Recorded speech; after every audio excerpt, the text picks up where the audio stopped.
5 familias. Todas las guerras estadounidenses importantes de los últimos 150 años.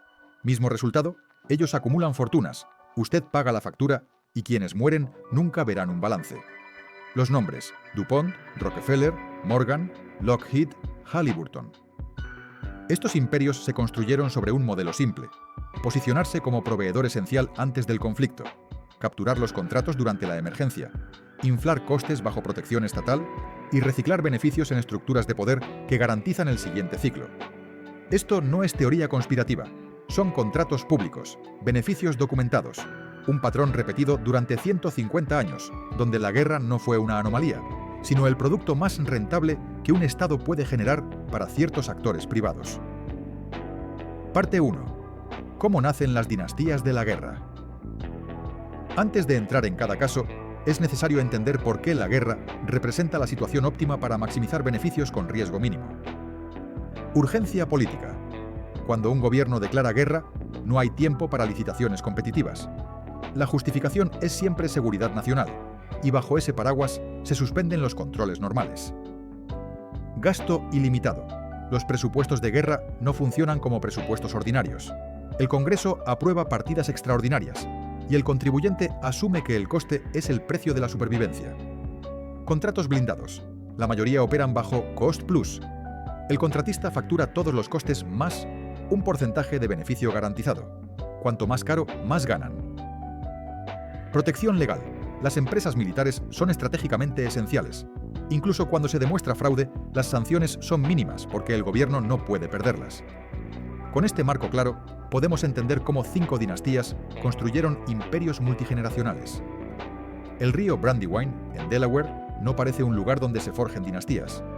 Pero en 1802, un químico francés llamado Eleuthère-Irénée Dupont llegó con un conocimiento específico: cómo fabricar pólvora industrial. Dupont había trabajado en fábricas estatales francesas y entendió que América, en expansión territorial, necesitaría explosivos permanentemente. La localización de su fábrica fue estratégica, cerca de Washington y Filadelfia para acceder al poder, junto a un río para energía, y aislada para que las explosiones no causaran escándalos. Desde el primer día, DuPont fue diseñada para trabajar con el gobierno en crisis. La guerra de 1812 fue su debut. El patrón quedó establecido: gobierno en pánico, DuPont preparada, contrato sin licitación, beneficios masivos. La guerra contra México consolidó su reputación como el proveedor que cumplió. La guerra civil fue el salto definitivo. Entre 1861 y 1865, DuPont produjo más de 4 millones de libras de pólvora.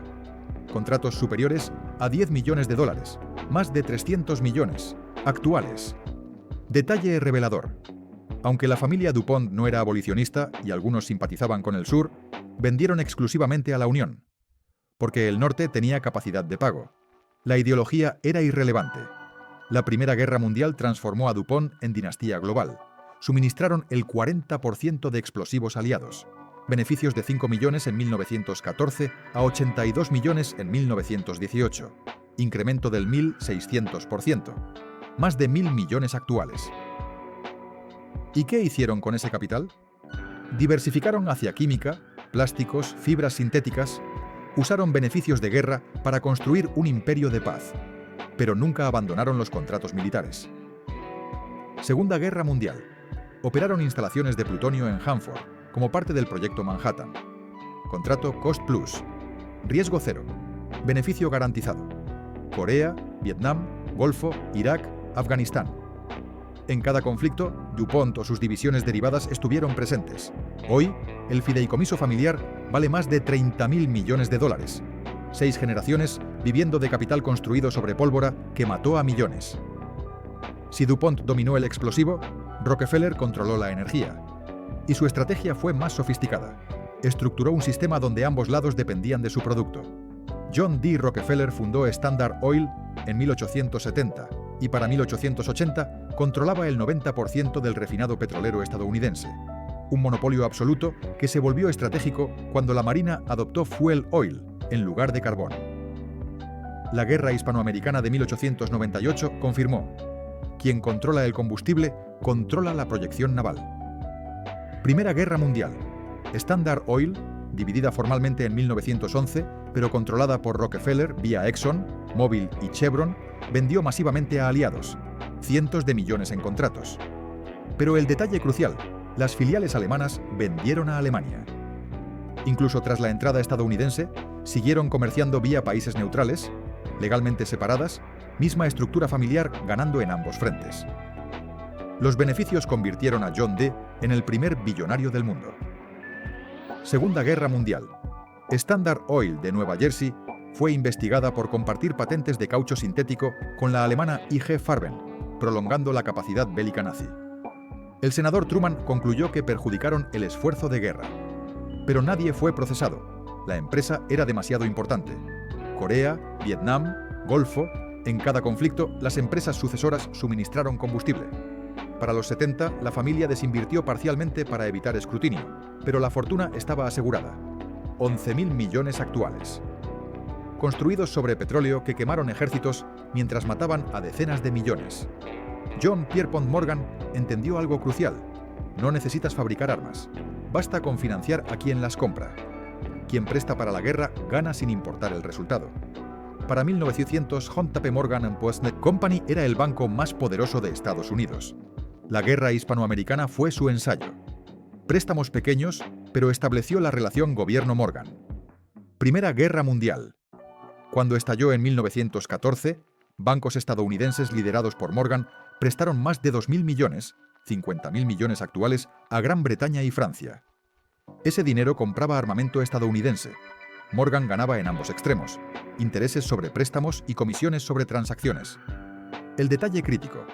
Para 1917, los aliados debían tanto que su derrota habría colapsado el sistema financiero estadounidense. Cuando Wilson pidió declarar guerra, el senador George Norris lo dijo explícitamente: «Vamos a la guerra bajo las órdenes del oro». Norris votó en contra, el Congreso a favor. Los préstamos Morgan quedaron asegurados por poder militar estadounidense. Posguerra. Morgan estructuró los planes Dawes y Young, refinanciando reparaciones alemanas. Cobró comisiones en cada tramo. Ganó financiando destrucción y reconstrucción. Segunda Guerra Mundial, Guerra Fría, Corea, Vietnam. Mismo patrón. JP Morgan Chase suscribía deuda pública, financiaba contratistas, estructuraba reconstrucciones. La familia ya no controla el banco directamente, pero la fortuna permanece. Más de 30.000 millones construidos sobre intereses de préstamos que financiaron guerras donde murieron decenas de millones. Pólvora, petróleo, deuda. La trinidad económica de la guerra moderna. DuPont fabricó los explosivos. Rockefeller suministró el combustible. Morgan prestó el dinero. Y los tres convirtieron conflictos que mataron a millones en imperios familiares que persisten hoy. Pero cuando la guerra se globalizó, cuando los ejércitos comenzaron a moverse por aire y cuando la logística se volvió tan importante como el armamento, llegaron dos actores que perfeccionaron el modelo hasta convertirlo en ciencia. Lockheed, que dominó el cielo, y Halliburton, que construyó la infraestructura de la guerra perpetua. Esa es la segunda parte de este expediente, y es donde el patrón se vuelve no solo obsceno, sino matemáticamente inevitable. Hasta aquí has visto cómo pólvora, petróleo y deuda levantaron dinastías que ganan siempre, pase lo que pase en el campo de batalla. En la parte 2 vamos a abrir el manual secreto del negocio de la guerra.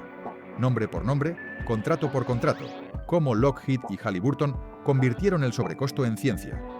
Si no quieres seguir viendo estas guerras solo desde los titulares, suscríbete a Finark y acompáñame a desmenuzar el mecanismo que hace que cada conflicto sea, ante todo, un modelo de negocio. Parte 2. El manual secreto del negocio de la guerra. Si la Primera Guerra Mundial demostró que la guerra moderna requería explosivos, combustible y capital, la Segunda Guerra Mundial y la Guerra Fría establecieron que el conflicto del siglo XX necesitaba algo más: dominio aéreo y capacidad, logística global. Quien controlara el cielo y quien pudiera construir bases en cualquier punto del planeta tendría ventaja estratégica decisiva. Dos corporaciones emergieron para ocupar esos nichos. Lockheed, que convirtió la aviación militar en el programa de gasto más grande de la historia, y Halliburton, que transformó la construcción de infraestructura bélica en un modelo de negocio donde el sobrecosto no era un fallo, sino la característica central del sistema. Y entre ambas perfeccionaron lo que podríamos llamar el manual secreto del lucro bélico. 7 pasos replicables, documentados, aplicados sistemáticamente durante casi un siglo. No es teoría. Son procedimientos que aparecen una y otra vez en auditorías del Congreso, informes del Pentágono, investigaciones periodísticas. El manual existe. Y funciona.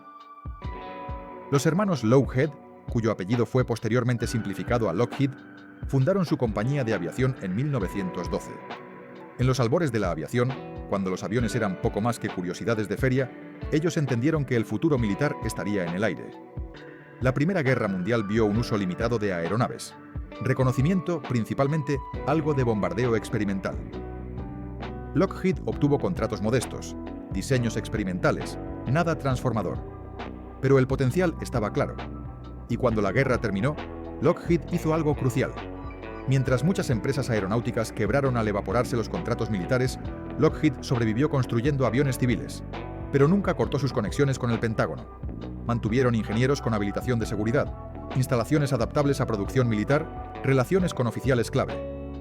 Cuando estalló la Segunda Guerra Mundial, Lockheed estaba lista. Produjeron el P-38 Lightning, un caza bimotor que se convirtió en uno de los aviones más efectivos del conflicto. Más de 10.000 unidades fabricadas. También construyeron el bombardero Hudson, con más de 2.800 unidades entregadas. Los contratos valieron cientos de millones de dólares, pero la verdadera innovación de Lockheed no fue técnica, fue política. Entendieron que para sobrevivir a largo plazo en el negocio militar, no bastaba con construir buenos aviones, había que construir dependencia institucional. Primero contrataron a oficiales militares retirados como ejecutivos, generales y almirantes que conocían íntimamente cómo funcionaba el proceso de adquisiciones del Pentágono, qué criterios valoraban los evaluadores, qué lenguaje usar en las propuestas. Esto no era soborno directo, era algo más sutil y más efectivo, acceso informacional y cultural. Segundo, distribuyeron geográficamente su producción. Lockheed no concentró todas sus fábricas en California. Abrió plantas y subcontrató componentes en múltiples estados, especialmente en distritos de congresistas clave. Esto convirtió cada programa de Lockheed en un asunto de empleo local. Cancelar un contrato significaba destruir empleos en docenas de distritos. Ningún político quería esa responsabilidad. La Guerra Fría consolidó el modelo. Lockheed construyó el U-2, el avión espía que voló sobre la Unión Soviética. El SR-71 Blackbird, el avión más rápido jamás construido. El C-130 Hércules, el avión de transporte que sigue operativo 60 años después. Cada programa generó miles de millones en contratos a lo largo de décadas. Y aquí es donde Lockheed perfeccionó la estrategia del sobrecosto controlado. El C-5 Galaxy, un avión de transporte estratégico gigante, es el ejemplo paradigmático. En 1965, Lockheed ganó el contrato con una propuesta de 2.100 millones de dólares. Cuando se completó la entrega, el coste real fue de 5.300 millones, un sobrecosto del 150%. ¿Perdió Lockheed dinero? No. El contrato era cost plus. Cada dólar adicional gastado incrementaba su beneficio. ¿Canceló el Pentágono el programa? No. Ya habían invertido miles de millones. Cancelar significaba admitir un fracaso catastrófico de planificación. Así que pagaron. Lockheed ganó. Y el Congreso lo aprobó porque las fábricas empleaban a miles de trabajadores en Georgia, un estado políticamente crucial. Este patrón se repitió en Vietnam, en la Guerra del Golfo, en Afganistán, en Irak. Cada conflicto trajo contratos nuevos. Y en 1995, cuando la posguerra fría obligó a consolidar la industria de defensa, Lockheed se fusionó con Martin Marietta para formar Lockheed Martin, el mayor contratista militar del mundo. En 2023, Lockheed Martin facturó 65.000 millones de dólares. El 90% provinieron de contratos gubernamentales. La empresa es, efectivamente, una extensión privatizada del Pentágono. Y su producto estrella, el F-35, es la culminación del modelo de sobrecosto sistémico. El F-35 fue concebido en los años 90 como un caza polivalente que reemplazaría a múltiples flotas envejecidas. El presupuesto inicial, 233.000 millones de dólares. Estimación actual para el ciclo de vida completo del programa, más de 1,7 billones de dólares. Billones con B. 7 veces el coste original. ¿Se canceló el programa? No. ¿Se sancionó a Lockheed? No. Porque el F-35 tiene proveedores y subcontratistas en 45 estados. Eso significa que 90 senadores tienen votantes empleados directamente por el programa. Oponerse al F-35 es suicidio político. Lockheed lo sabe, el Pentágono lo sabe, el Congreso lo sabe, y el ciclo continúa. La familia Lockheed ya no controla la empresa, que cotiza en bolsa. Pero los accionistas, muchos de ellos fondos de inversión que gestionan pensiones y ahorros de millones de estadounidenses, se benefician. El modelo se ha socializado. El riesgo es público, el beneficio es privado, y el sistema se perpetúa porque todos tienen un pequeño interés en que continúe. Si Lockheed dominó el aire, Halliburton dominó el suelo. No mediante armas, sino mediante algo menos visible, pero igualmente esencial: la infraestructura que permite proyectar poder militar a distancia. Halliburton fue fundada en 1919 por Earl Halliburton como una empresa de servicios petroleros, cementando pozos. Pero su fundador entendió algo crítico.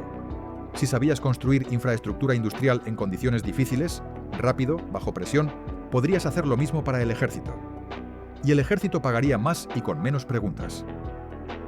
Para la Segunda Guerra Mundial, Halliburton ya estaba construyendo bases, aeródromos, puertos. El modelo era simple. El ejército necesita instalaciones inmediatamente. Halliburton tiene equipos y experiencia. Obtiene un contrato sin licitación competitiva porque no hay tiempo. Construye las instalaciones bajo un esquema cost-plus, donde cada gasto se traduce en beneficio. Y cuando el proyecto se retrasa o encarece, el argumento siempre es el mismo: condiciones imprevistas en zona de guerra. Corea repitió el patrón. Vietnam lo multiplicó. Y aquí es donde la conexión política se vuelve explícita. Brown & Root, una empresa adquirida por Halliburton en los años 60, tenía vínculos profundos con Lyndon B. Johnson. George Brown, cofundador de la empresa, financió la carrera política de Johnson desde sus inicios. Cuando Johnson se convirtió en presidente, Brown & Root obtuvo contratos masivos para construir infraestructura en Vietnam del Sur: carreteras, puertos, aeródromos, bases, miles de millones de dólares. Sin licitación competitiva, justificación, urgencia operativa y relación de confianza previa. El patrón se hizo tan evidente que incluso medios conservadores comenzaron a cuestionar la relación. Pero nada cambió. Los contratos siguieron. La Guerra del Golfo en 1991 trajo a Halliburton de vuelta a primer plano. El secretario de Defensa era Dick Cheney. Halliburton obtuvo contratos para construir instalaciones en Arabia Saudita y Kuwait. Después de la guerra, en 1995, Cheney dejó el gobierno y se convirtió en CEO de Halliburton. Esta no es especulación conspirativa, es cronología pública. Cheney dirigió Halliburton desde 1995 hasta 2000, cuando se convirtió en vicepresidente bajo George W. Bush, y entonces llegaron Irak y Afganistán. Entre 2003 y 2011, Halliburton, a través de su subsidiaria KBR, Kellogg Brown & Root, obtuvo contratos en Irak y Afganistán por valor de más de $40.000 millones. Muchos fueron adjudicados sin licitación competitiva. Muchos fueron cost-plus. Y las auditorías del Inspector General del Pentágono descubrieron irregularidades masivas: facturación por comidas nunca servidas, entregas de combustible que no ocurrieron, construcciones incompletas cobradas como terminadas. Cuando se cuestionó a Halliburton, la respuesta fue siempre la misma: las zonas de guerra son caóticas. Cierto nivel de ineficiencia es inevitable. Lo importante es la inmisión, y el gobierno aceptó el argumento, porque cancelar los contratos significaba admitir que el sistema entero estaba roto. Así que pagaron. Dick Cheney, como vicepresidente, se recusó formalmente de decisiones sobre contratos que involucraban a Halliburton. Pero durante su mandato, entre 2001 y 2009, Halliburton recibió más contratos gubernamentales que en toda su historia previa. Las acciones de la empresa se triplicaron, y cuando Cheney dejó el cargo en 2009, aún tenía opciones sobre acciones de Halliburton valoradas en millones de dólares. Este es el modelo en su forma más pura. Político entra en empresa, construye relaciones en gobierno, estalla guerra, empresa obtiene contratos, político se retira rico, empresa se enriquece, y el contribuyente paga la factura sin entender completamente el mecanismo. Si observamos los 5 casos en conjunto, emerge un patrón codificable. 7 pasos replicados durante 150 años. Primero, posicionarse antes de la guerra. Todas construyeron capacidad en tiempos de paz. Cuando estalla el conflicto, los competidores no pueden entrar. El mercado está cerrado antes de que empiece. Segundo, capturar el primer contrato sin competencia. Justificación: seguridad nacional. Urgencia operativa. Una vez obtenido, son el proveedor probado. Tercero, blindar el margen con cost plus. El contratista factura costes más beneficio garantizado. Maximizar gasto maximiza beneficio. El gobierno asume todo el riesgo. Cuarto, inflar plazos y presupuestos sistemáticamente. El F-35, 7 veces sobre presupuesto. El Zumwalt, 3 veces. Se subestima para ganar, luego se revisa al alza. El gobierno no puede cancelar porque ya invirtió. Quinto, fichar a los reguladores. Generales que aprueban contratos se vuelven ejecutivos de contratistas. La puerta giratoria asegura relaciones que benefician tras el retiro. Sexto, fabricar consenso. Gastan cientos de millones en lobby. Financian think tanks que abogan por intervención. Cuando se debatió Irak en 2002, contratistas financiaron informes apoyando invasión, pagaron publicidad, colocaron expertos en TV. Crearon un entorno donde la guerra era más probable. Séptimo, reciclar beneficios en poder blando. DuPont construyó imperio químico con ganancias de explosivos. Rockefeller compró bancos con beneficios petroleros. Las familias crean fundaciones, financian universidades, hospitales. Reescriben su narrativa de mercaderes de guerra a filántropos. El público olvida de dónde vino el dinero. Si representáramos este proceso gráficamente, sería un círculo, no una línea. Paz aparente, tensión geopolítica, estallido de guerra, contratos masivos, sobrecostes inevitables, reconstrucción lucrativa, nueva paz aparente, preparación para el siguiente ciclo. Y si trazáramos este círculo sobre la historia estadounidense desde 1802 hasta hoy, veríamos que se ha completado al menos una docena de veces. Guerra de 1812, guerra contra México, guerra civil, guerra hispanoamericana, Primera Guerra Mundial, Segunda Guerra Mundial, Corea, Vietnam, Guerra Fría, múltiples conflictos subsidiarios, Golfo I, Golfo II, Afganistán, operaciones en África y Medio Oriente. En cada revolución del círculo, las mismas empresas y sus sucesoras corporativas aparecen en los contratos. Los nombres cambian ligeramente por fusiones y adquisiciones, pero la estructura es la misma, y los beneficios se acumulan. El manual no es secreto porque esté oculto. Es secreto porque nadie lo enseña sistemáticamente. Está disperso en miles de documentos públicos, auditorías, balances, investigaciones del Congreso, pero ensamblado en orden revela algo inquietante. El negocio de la guerra no es una desviación del capitalismo estadounidense, es su aplicación más pura, libre de competencia real, protegido del riesgo, con demanda garantizada por el Estado y con beneficios privatizados mientras los costes se socializan. Hasta aquí la historia, pero lo más importante no es lo que pasó, es lo que está pasando ahora mismo, con tu dinero y lo que se podría haber construido con él. Esa es la tercera parte, y es donde el expediente deja de ser historia y se convierte en factura. Parte 3. La factura que pagas tú. Presente, cifras y coste real. Hemos recorrido 150 años de historia, 5 familias, 5 corporaciones, docenas de guerras. Pero esto no es un documental sobre el pasado, es un expediente sobre el presente. Porque el sistema que DuPont estableció en 1802 sigue operando hoy, más grande, más sofisticado, más inmune al escrutinio público que nunca. El complejo militar industrial que el presidente Eisenhower advirtió en 1961 no desapareció. Se consolidó, se profesionalizó. Se volvió tan esencial para la economía estadounidense que cuestionarlo suena a herejía política. Y mientras tanto, extrae del contribuyente estadounidense cantidades de dinero que superan el PIB de la mayoría de naciones del planeta. Vamos a las cifras actuales, vamos al coste real. Y vamos a lo que se podría haber construido con ese dinero si la guerra no fuera el negocio más rentable de América. El presupuesto de defensa de Estados Unidos para el año fiscal 2023 fue de $816.000 millones. Para poner esto en perspectiva, esa cifra es mayor que el presupuesto militar combinado de los siguientes 10 países: China, India, Rusia, Reino Unido, Arabia Saudita, Alemania, Francia, Japón, Corea del Sur, Italia. Estados Unidos gasta más solo que todos ellos juntos. ¿Y quién recibe ese dinero?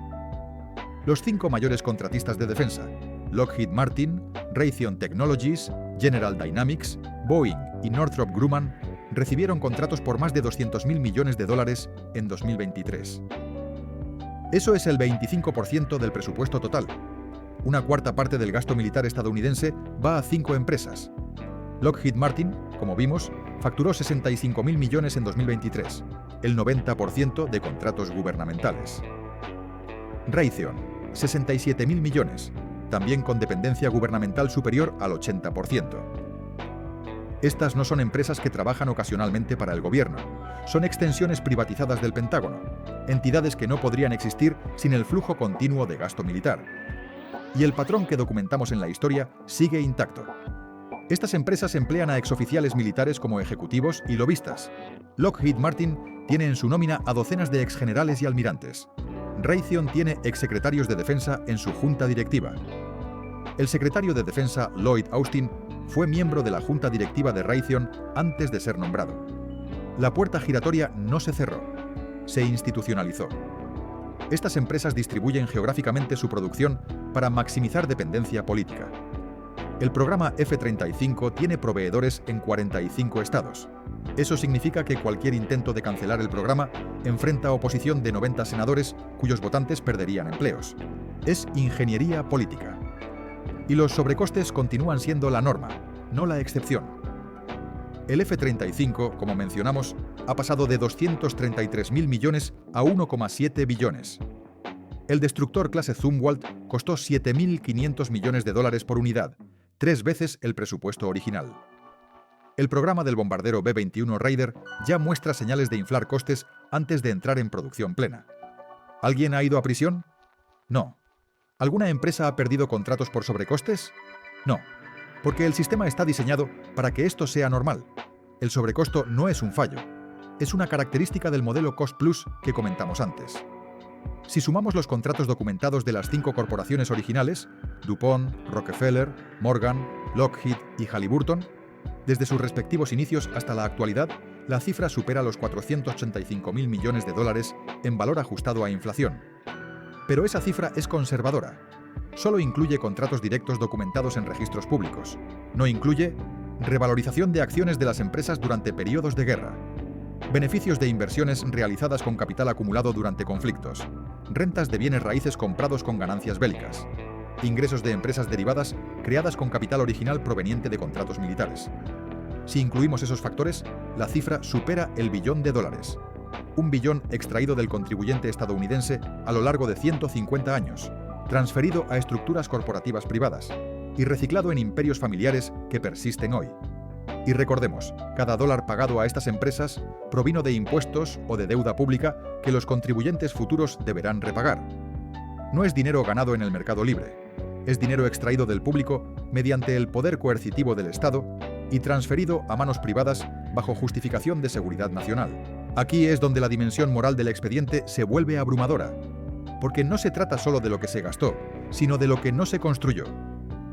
$485.000 millones. ¿Qué se podría haber hecho con esa cantidad? Educación superior. Con esa cantidad, Estados Unidos podría haber financiado matrícula universitaria gratuita para todos los estudiantes durante 20 años. Calculado sobre el coste promedio actual de matrícula en universidades públicas, eso cubriría completamente la educación terciaria de 2 generaciones enteras de estadounidenses. Infraestructura. Se podría haber construido una red de trenes de alta velocidad conectando las 50 ciudades más grandes del país, comparable al sistema europeo o japonés. O se podría haber reconstruido cada puente y carretera en estado crítico según el último informe de la Sociedad Estadounidense de Ingenieros Civiles. Sanidad. Se podría haber financiado cobertura sanitaria universal básica para toda la población durante una década, cubriendo atención primaria, medicamentos esenciales y emergencias. Investigación científica. Con esa cifra se podría haber multiplicado por 10 el presupuesto anual de los Institutos Nacionales de Salud durante un siglo, acelerando dramáticamente investigación en cáncer, Alzheimer, enfermedades cardiovasculares, antibióticos. Transición energética. Se podría haber financiado la instalación de energía solar y eólica suficiente para cubrir el 50% del consumo eléctrico nacional, adelantando décadas la independencia de combustibles fósiles. Pero nada de eso ocurrió, porque el dinero se gastó en explosivos, en combustible quemado en conflictos, en aviones que se volvieron obsoletos antes de completar su vida útil, en bases construidas en países que luego abandonamos. Y para ser claros, esto no es un argumento pacifista ingenuo. No estoy diciendo que la defensa nacional sea innecesaria. Estoy diciendo que incluso las guerras necesarias fueron explotadas sistemáticamente para beneficio privado y que muchas guerras fueron prolongadas, escaladas o directamente promovidas porque eran lucrativas. Vietnam pudo haber terminado años antes, pero los contratistas lograron que continuara mediante lobby en el Congreso. Irak fue vendida con inteligencia falsa. parte de la cual fue producida por think tanks, financiados por contratistas que luego obtuvieron contratos multimillonarios de reconstrucción. Afganistán se convirtió en una ocupación de 20 años, en parte porque las empresas que construían bases, proveían logística y entrenaban fuerzas afganas, ganaban miles de millones cada año que duraba. El incentivo económico no creó esas guerras de la nada, pero las hizo más largas, más costosas y más mortales de lo necesario. A lo largo de 150 años ha habido investigaciones, muchas. El Congreso ha investigado a DuPont por prácticas monopolísticas en los años 30. Standard Oil fue formalmente dividida por violación de leyes antimonopolio en 1911. JP Morgan fue investigado por profiteering tras la Primera Guerra Mundial. Halliburton fue auditada múltiples veces por sobrefacturación en Irak. Lockheed fue investigada en los años 70 por sobornar a funcionarios extranjeros para asegurar ventas de armas. En todos los casos, el resultado fue el mismo. Se encontraron irregularidades, se impusieron multas, pero nadie fue a prisión. Las multas fueron una fracción de los beneficios obtenidos, y los contratos continuaron. ¿Por qué? Porque estas empresas son consideradas demasiado grandes para procesar. El gobierno depende de ellas. El ejército no puede operar sin Lockheed, sin Raytheon, sin General Dynamics. Procesarlas significaría arriesgar la capacidad operativa del país. Así que se toleran las irregularidades, se pagan multas simbólicas y el sistema continúa. Además, las empresas han aprendido a protegerse mediante filantropía y relaciones públicas. DuPont financia museos y cátedras universitarias. Rockefeller creó fundaciones que erradicaron enfermedades y financiaron investigación médica. Morgan financió hospitales y bibliotecas. Lockheed patrocina programas STEM en escuelas públicas. Halliburton financia becas para veteranos. Esto no es cinismo puro, es estrategia de blanqueo reputacional. Las donaciones filantrópicas son reales y benefician a personas reales, pero también reescriben la narrativa pública. Convierten a mercaderes de guerra en benefactores cívicos, y cuando surge una investigación, la empresa puede señalar sus contribuciones sociales como evidencia de buena fe corporativa. El sistema persiste porque todos los actores principales tienen incentivos para mantenerlo. Políticos reciben donaciones de campaña de contratistas de defensa y de sindicatos que representan a trabajadores de esas empresas. Después de dejar el cargo, muchos obtienen empleos bien remunerados como consultores, lobistas o miembros de juntas directivas de empresas de defensa. Oponerse al gasto militar significa perder financiamiento y oportunidades futuras. Empresas operan en un mercado sin competencia real, con beneficios garantizados mediante contratos cost-plus, protegidas de quiebra porque son esenciales, y con demanda asegurada por gasto militar estructural. No hay mejor negocio en el capitalismo estadounidense. Medios de comunicación. Muchos medios principales reciben publicidad significativa de contratistas de defensa. Además, los think tanks, que proveen expertos para análisis de política exterior, están frecuentemente financiados por esas mismas empresas. Esto no significa control directo, pero sí un sesgo sistémico hacia narrativas que justifican intervención militar. Ciudadanía. El contribuyente promedio está sobreendeudado, trabajando múltiples empleos, agotado. No tiene tiempo ni energía para escrutar presupuestos de defensa ni entender contratos. Cost plus. Y cuando los medios presentan el gasto militar como necesario para la seguridad, sin contexto sobre beneficiarios corporativos, no hay contrapeso informacional. El resultado es un sistema de adicción mutua. Los políticos dependen del dinero de las empresas. Las empresas dependen de los contratos del gobierno. El gobierno depende de las empresas para capacidad militar. Los medios dependen de la publicidad. Y nadie tiene incentivo suficiente para romper el ciclo. Hemos recorrido 150 años. Desde un molino de pólvora en Delaware en 1802 hasta programas de armas de billones de dólares en 2025. Hemos visto el mismo patrón repetirse en cada guerra importante. Posicionamiento previo, captura de contratos, maximización de costes, reciclaje de beneficios, impunidad legal y preparación para el siguiente ciclo. 5 familias, todas las guerras. Mismo resultado final, ellos acumulan fortunas multigeneracionales, el contribuyente paga la factura, y los soldados que realmente pelean regresan a un país que gasta más en armas que en cuidar de ellos. Esto no es teoría conspirativa. Son contratos públicos, balances auditados, documentos desclasificados. El expediente existe y está disponible para quien quiera leerlo.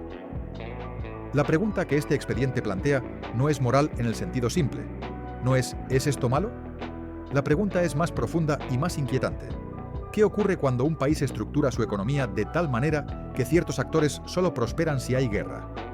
¿Qué tipo de decisiones estratégicas toma un gobierno cuando su aparato defensivo está privatizado y esos privados tienen incentivo directo en prolongar conflictos? ¿Quién manda realmente cuando las empresas que proveen la capacidad militar tienen más influencia en el Congreso que los ciudadanos? Estados Unidos no tiene un complejo militar industrial. Estados Unidos es un complejo militar industrial con un sistema político adjunto. Y esa estructura define todo: política exterior, presupuestos federales, el tipo de guerras que se libran, cuánto duran y quién se beneficia. El patrón de 150 años no va a cambiar porque un vídeo lo documente. No va a cambiar porque ciudadanos se indignen. No va a cambiar porque auditores encuentren fraude. Porque el sistema no es un error, es el diseño. Cambiará solo cuando el coste político de mantenerlo supere el beneficio económico de perpetuarlo. Y eso requiere algo que hasta ahora no ha existido: una masa crítica de ciudadanos que entiendan cómo funciona realmente el poder, que lo expliquen a otros y que conviertan el escrutinio del gasto militar en un asunto electoral imposible de ignorar. Este vídeo es un fragmento de ese expediente. Si llegaste hasta aquí, ahora sabes más sobre cómo se financia la guerra estadounidense que el 99% de la población. La pregunta es, ¿qué harás con esa información?